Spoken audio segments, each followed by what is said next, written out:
সচেতন হওয়া দরকার। আমি বলি মাঝে মাঝে, আমি যখন এখন রাস্তায় চলার পথে হঠাৎ যদি খুব পিসাবও লাগে, তাও চিন্তা করি এমন জায়গায় ফিরতে হবে যে চারিপাশে ফাঁকা, ক্যামেরা ট্যামেরা নাই। কারণ পরে দেখা যাবে যে কোন জায়গায় কোন সিসি ক্যামেরা লাগানো। ওসমান হাদিরে গুলি করেছে রাহিমাহুল্লাহ, তারা গুলি করেছে দেখেন কোন ক্যামেরায়, ওই জায়গায় তারা এত সচেতনতার সাথে গুলি করেছে, তাও ধরা পড়েছে না পড়ে নাই? এই জন্য হুজুরদের এখন পেশাব পায়খানাও খুব চিন্তা করে করতে হবে, ঠিক না বে ঠিক? আমি বলেছি যারা ইসলামী আন্দোলনের প্রতীক হাতে নিয়েছেন তারা বুঝে শুনে দাঁড়িয়ে পেশাব করতে পারবেন না। কারণ প্রতীক এক হাতে, আর এক হাতে যদি দাঁড়িয়ে পেশাব করেন, দুইটা ছবি এক পাশে দিয়ে একসাথে দিয়ে বলবে দেখো এই হলো উনাদের কর্মী, ঠিক না বে ঠিক? কথা কি বোঝা গেছে? তার মানে খুবই ভেবেচিন্তে, খুবই সাবধানে আপনি কি করছেন, কি বলছেন। আজকে কোন জায়গায় স্লোগান দিচ্ছেন, কালকে আবার আর এক জায়গায় যে যদি স্লোগান দেন, দুইটা স্লোগান এক জায়গায় করে কিন্তু আসলে ঝামেলা আছে না নাই? এই জন্য খুব সাবধান। কথা বলতে বলতে আবেগে অনেক কথা বলে ফেলে। যেমন কয়দিন আগে আমাদের একজন ভাই বলে ফেললেন যে বিড়িতে সুখ টান দিয়েও যদি আপনি অমুক মার্কার ভোট চান, আল্লাহ আপনারে ক্ষমা করে দিবেন।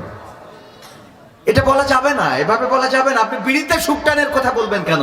আল্লাহ চাইলে যে কোনো নেক আমলের কারণে যে কোনো বান্দাকে ক্ষমা করতে পারে, পারে না? পারে না? ভাদাম্মা, সিরাজগঞ্জে টাঙ্গাইলে বাড়ি ভাদাম্মা, এই মানুষটা এত অশ্লীল ভিডিও করেছে, কিন্তু সেই মানুষটা মারা যাওয়ার পরে আমার মনে হয়েছে এই মানুষটাকে আল্লাহ ক্ষমা করে দিবেন আজ হোক কাল হোক। কেন জানেন? এই ভাদাম্মা সে খারাপ ভিডিও বানিয়ে বেরিয়েছে, কিন্তু একটা ছেলেকে হাফেজ বানিয়েছে। কি বানিয়েছে? হাফেজ বানিয়েছে, কোরআনের হাফেজ। এবং তার ছেলে তার জানাজা পড়াইছে। অনেক আলেমের ছেলে তার বাবার জানাজা পড়ানোর যোগ্যতা রাখে না। অনেক আলেম আছে যার ছেলেকে জানাজা পড়ানোর যোগ্যতা সম্পন্ন করে গড়ে তোলে নাই, মাদ্রাসায় পড়াই নাই, স্কুল ভার্সিটি, ওরে বাবা লন্ডন আমেরিকায় পড়ায়, নিজের বাবার জানাজা পড়ানোর মতো আলেম তার সন্তান বানাইতে পারে নাই। কিন্তু ভাদাম্মা একটা সন্তানকে আলেম বানিয়ে রেখে গেছেন। যেই সন্তান তার বাবার জানাজা পড়িয়েছে, কবরের কাছে দাঁড়িয়ে দোয়া করে রব্বির হামহুমা কামা রব্বায়ানি সগীরা, হে রব তুমি আমার পিতা মাতাকে তোমার স্নেহের কোলে লালন পালন করো, যেমন করে আমাকে আমার পিতা মাতা স্নেহের কোলে লালন পালন করেছে। এবং বিশ্বনবী বলেছেন এই দোয়া যদি কোনো সন্তান করে সেই পিতা মাতার জন্য আর চোখের পানি ছেড়ে দেয়, চলের উপরে আসার আগে এই দোয়া কবুল করা আল্লাহর জন্য ওয়াজিব হয়ে যায়। বলেন সুবহানাল্লাহ। তো আল্লাহর নবীর হাদিস কি মিথ্যা হতে পারে? সুতরাং একজন ভাদাম্মার সন্তান সেও যখন পিতার কবরের কাছে দাঁড়িয়ে দোয়া করে রব্বির হামহুমা কামা রব্বায়ানি সগীরা, ওগো রব তুমি আমার পিতামাতার তোমার স্নেহের কোলে লালন পালন করো, যেমন করে আমার পিতামাতা আমাকে স্নেহের কোলে ছোটবেলায় লালন পালন করেছে।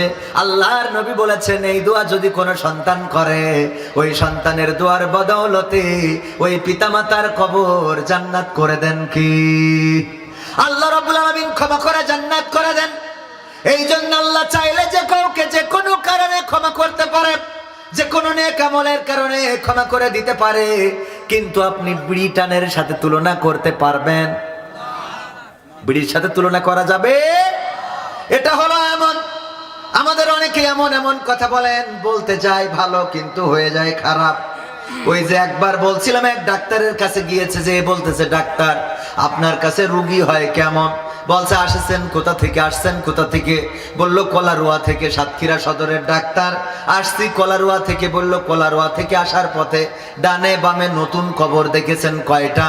বলছে অনেকগুলোই তো দেখলাম নতুন কবর। বলছে সব আমার হাতের রুগী, সব আমার হাতের রুগী। ডানে বামে অনেকগুলো কবর তো দেখলাম, তো বলছে সব আমার হাতের রুগী। মানে ডাক্তার বুঝাতে চাইছে যে মরা যদি এতগুলো হয় তাহলে জ্যান্ত আরো কত। কিন্তু ওর ওই মরা দিয়ে বুঝানোর কোনো দরকার ছিল? কথা কয় না তো। কিছু ক্ষতি না হইলে পরিবর্তনও আসে না, ঠিক না বেঠিক? তো দুই একটা ভুল আমাদের একজন দুইজন ভুল করছে, বাকি 300 জনকে সংশোধন করে দিচ্ছে। বলেন আলহামদুলিল্লাহ। কথা কয় না। আলহামদুলিল্লাহ বলতে কষ্ট হচ্ছে? বলেন আলহামদুলিল্লাহ। সব দলেরই দেখা হলো কেমন করে চালায় দেশ, আগামীতে চাইছে দেখতে দাড়ি টুপির বাংলাদেশ। আওয়াজ কি আর একটু জোরে হবে না সাতক্ষীরায়? এই পাশের ভাইরা বলেন ঠিক না বে ঠিক? এই পাশের ভাইরা বলেন ঠিক না বে ঠিক? সবাই মিলে একসাথে বললে তো আরো জোর হওয়ার কথা। বলবো বলবো সব দলেরই দেখা হলো, সব দলেরই দেখা হলো, কেমন করে চালায় দেশ। আগামীতে সাইজে দেখতে দাড়ি টুপির বাংলাদেশ, আগামীতে সাইজে দেখতে আল কোরআনের বাংলাদেশ। এমন নেতা চাইছে দেশে দুঃখ সবার বোঝে, গরিব দুঃখীর বাড়ি বাড়ি দুঃখ কষ্ট খোঁজে রে, দুঃখ কষ্ট খোঁজে। এমন নেতা চাইছে দেশে দুঃখ সবার বোঝে, গরিব দুঃখীর বাড়ি বাড়ি দুঃখ কষ্ট খোঁজে রে, দুঃখ কষ্ট খোঁজে। সব অধিকার ফিরিয়ে দিয়ে, সব অধিকার ফিরিয়ে দিয়ে আনবে দেশে খুশির লেশ। আগামীতে সাইজে দেখতে দাড়ি টুপির বাংলাদেশ, আগামীতে সাইজে দেখতে আল কোরআনের বাংলাদেশ। ভ্রান্ত মতে বাতিল পথে শান্তি খোঁজে যারা, রবের ভাষায় চোখ থাকিতে অন্ধ বধির তারা রে, অন্ধ বধির তারা। ভ্রান্ত মতে বাতিল পথে শান্তি খোঁজে যারা, রবের ভাষায় চোখ থাকিতে অন্ধ বধির তারা রে, অন্ধ বধির তারা। ভুলের পথে থাকলে অটল, ভুলের পথে থাকলে অটল, এহ পরকাল হবে শেষ। আগামীতে চাইছে দেখতে দাড়ি টুপির বাংলাদেশ, আগামীতে চাইছে দেখতে আল কোরআনের বাংলাদেশ। দুর্নীতি আর চাঁদাবাজি ভাই চলবে না এই দেশে, রুখে দিতে হবে তাদের আসলে ফ্যাসিস্ট বেশে রে, আসলে ফ্যাসিস্ট বেশে। দুর্নীতি আর চাঁদাবাজি ভাই চলবে না এই দেশে, রুখে দিতে হবে তাদের আসলে ফ্যাসিস্ট বেশে রে, আসলে ফ্যাসিস্ট বেশে। চললে আইন আল কোরআনের, চললে আইন আল কোরআনের, তবেই দেশটা চলবে বেশ। আগামীতে সাইজে দেখতে দাড়ি টুপির বাংলাদেশ, আগামীতে সাইজে দেখতে আল কোরআনের বাংলাদেশ। সব দলেরই দেখা হলো, সব দলেরই দেখা হলো, কেমন করে চালায় দেশ। আগামীতে সাইজে দেখতে দাড়ি টুপির বাংলাদেশ, আগামীতে সাইজে দেখতে আল কোরআনের বাংলাদেশ। চান আপনারা? চান? কারা কারা চান? দুটি হাত দেখতে চায়।